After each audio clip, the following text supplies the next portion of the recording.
کو معلوم ہے کہ کل سورج گرہن ہے اور خبریں یہ آ رہی ہیں کہ 80% سورج کل گرہن ہوگا۔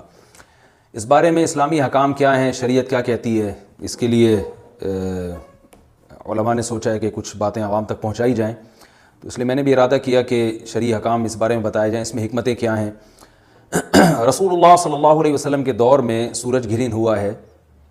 آپ صلی اللہ علیہ وسلم کے نرینہ اولاد نہیں تھی، آپ کو اللہ نے اولاد دی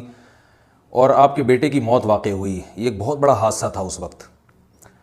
کیونکہ عرب میں نرینہ اولاد کی بڑی ویلیو تھی۔ آپ صلی اللہ علیہ وسلم کو اللہ نے بیٹیاں دیں، بیٹا نہیں دی، اور بیٹا دے کے اٹھا لیا،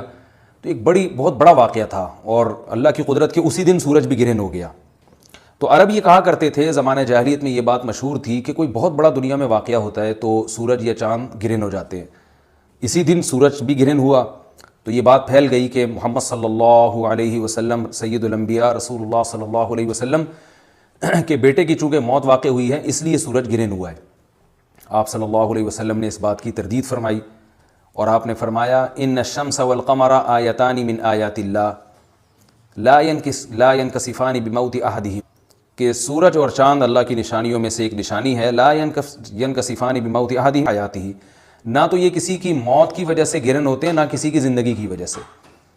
بل یخوف اللہ بہما عبادہ، اللہ ان کے ذریعے اپنے بندوں کو ڈراتے ہیں۔ یہ بخاری مسلم کی حدیث ہے، اپنے بندوں کو خوف زدہ کرتے ہیں۔ تو یہ اللہ کی نشانیاں ہیں، اور آپ صلی اللہ علیہ وسلم نے اس موقع پر نماز کا حکم دیا، اللہ کے سامنے عاجزی اور انکساری کا حکم دیا۔ دیکھیے یہاں ایک بہت اہم پوائنٹ کی بات ہے ان لوگوں کے لیے جو اسلام کے خلاف ہیں، جو محمد صلی اللہ علیہ وسلم سرور دو عالم سید الانبیاء صلی اللہ علیہ وسلم کو سچا نبی نہیں مانتے، ان کے لیے اس حدیث میں آپ صلی اللہ علیہ وسلم کی نبوت کی ایک بہت زبردست دلیل موجود ہے۔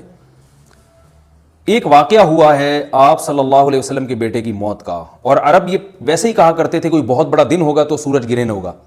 تو کوئی بھی شخص جو جھوٹا نبی ہو، آپ خود بتائیے کہ کیا وہ ایسے موقع پہ اس واقعے کو اپنے حق میں کیش نہیں کرائے گا، اور وہ یہ کہے گا نہیں کہ میں تو پہلے ہی کہتا تھا میں بہت بڑی شخصیت ہوں اور میرے بیٹے کی موت ہونا، ایک پیغمبر کے بیٹے کی موت ہونا ہے تو یقیناً یہ اس اللہ کی طرف سے ایک نشانی ہے، یہ نشانی ہے سورج کا گرہن ہونا، یہ بتانے کے لیے ہے کہ واقعی یہ بہت بڑا دن ہے، اور یعنی یہ بہت بڑا دن اس اعتبار سے کہ ایک نبی کے بیٹے کی موت واقع ہوئی ہے۔ لیکن آپ صلی اللہ علیہ وسلم نے یہ سب نہیں کیا، اور آپ نے بتایا کہ سورج اور چاند کے گرہن ہونے کا کسی کی موت یا زندگی سے کوئی تعلق نہیں، اور سائنس نے بھی ثابت کر دیا ہے کہ یہ ایک سائنٹیفک حقیقت ہے کہ جب زمین اور سورج کے درمیان چاند آ جائے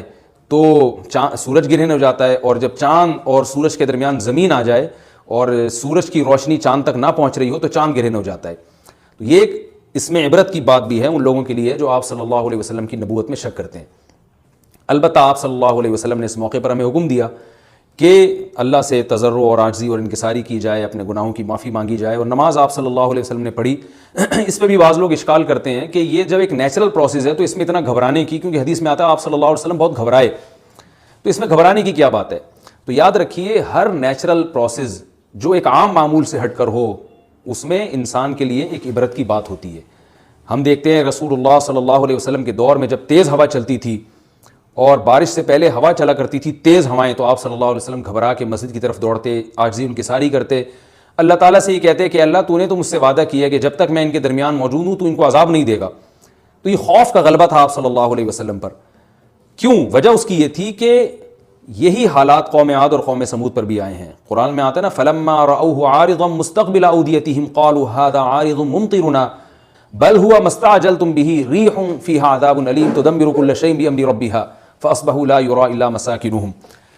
کہ وہ بادلوں کو دیکھ کے کہنے لگے یہ تو ایک معمول کے مطابق بادل ہیں جو برسیں گے اور بارش ہوگی۔ تو پیغمبر نے کیا کہا کہ یہ بارش نہیں ہے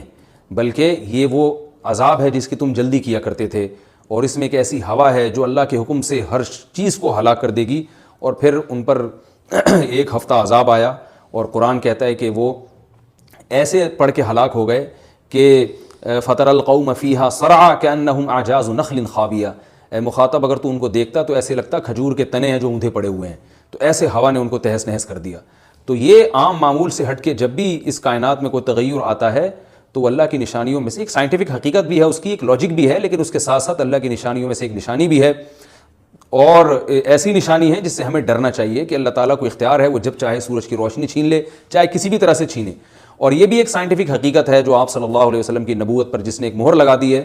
کہ سورج اور چاند کا گرہن ہونا، اگرچہ اسی ایک لاجک ہے کہ چاند سورج کے سامنے آ جائے تو سورج گرہن ہو جاتا ہے، لیکن اس بارے میں جو ہماری تحقیق ہے، جو سائنسدان کہتے ہیں کہ یہ وقت اس یعنی خطرے کا وقت ہوتا ہے، سورج سے ایسی خطرناک ریز نکلتی ہیں جو نقصان کا سبب بن سکتی ہیں، تبھی بعض حضرات سورج کی طرف دیکھنے سے بھی منع کرتے ہیں، اور یعنی نظام میں تھوڑی ایک عام نارمل روٹین سے ہٹ کے اس کائنات کا نظام چلتا ہے، تو اس لیے یہ اس کائنات کے لیے، زمین کے لیے ڈینجرس ہو سکتا ہے، اور جو گریوٹی اور جو کشش کا نظام ہے اس میں بھی خلل واقع ہوتا ہے، تو ایسا نہیں ہے کہ یہ بالکل ایک نارمل کنڈیشن ہوتی ہے اور اس کا کوئی نقصان ہی نہیں ہے، یہ بالکل غلط ہے، اس میں نقصان کا بہرحال خطرہ ہے، اور اس بات کا امکان موجود ہوتا ہے کہ قدرت انسانوں سے انتقام لے یا انسانوں کو نقصان پہنچائے، اور ویسے بھی جن کے دلوں میں اللہ کا خوف ہوتا ہے وہ تو ویسے ہی اللہ کے وَهُم مِّن خَشْيَتِهِ، قرآن مجید میں اللہ تعالیٰ کے ارشاد ہے کہ مشرکین بار بار یہ سوال پوچھتے تھے قیامت کب آئے گی کب آئے گی، اللہ فرماتے ہیں لیکن جو مومنین ہیں ان کو اس سے غرض نہیں ہے کہ کب آئے گی، وَالَّذِينَ آمَنُوا مُشْفِقُونَ مِنْهَا، وہ تو قیامت سے گھبراتے ہیں کہ پتہ نہیں ابھی نہ آ جائے،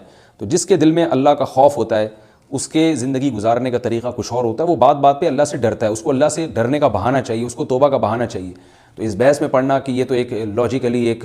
سورج کی روشنی غائب ہو جائے گی، وہ ٹھیک ہے، یہ سائنسدانوں کا شعبہ ہے کہ کیوں غائب ہو رہی ہے، ماہرین فلکیات کا شعبہ ہے، لیکن اہل ایمان کا جو کام ہے اس موقع پر، ان کا جو وظیفہ ہے وہ یہ کہیں کہ اللہ کی نشانیوں میں سے ایک نشانی ہے، اللہ اپنی قدرت دنیا میں دکھاتا ہے کہ میں یہ بھی کر سکتا ہوں چاہے کسی بھی طریقے سے کروں، تو ہمیں اس موقع پر بہرحال اللہ کے سامنے جھکنا چاہیے، اپنے گناہوں سے معافی مانگنی چاہیے، اور وہی عمل کرنا چاہیے جو رسول اللہ صلی اللہ علیہ وسلم نے ہمیں بتایا ہے، اور اس بارے میں جو توہمات پھیلے ہوئے ہیں اس سے بھی ہمیں اجتناب کرنا چاہیے، جیسے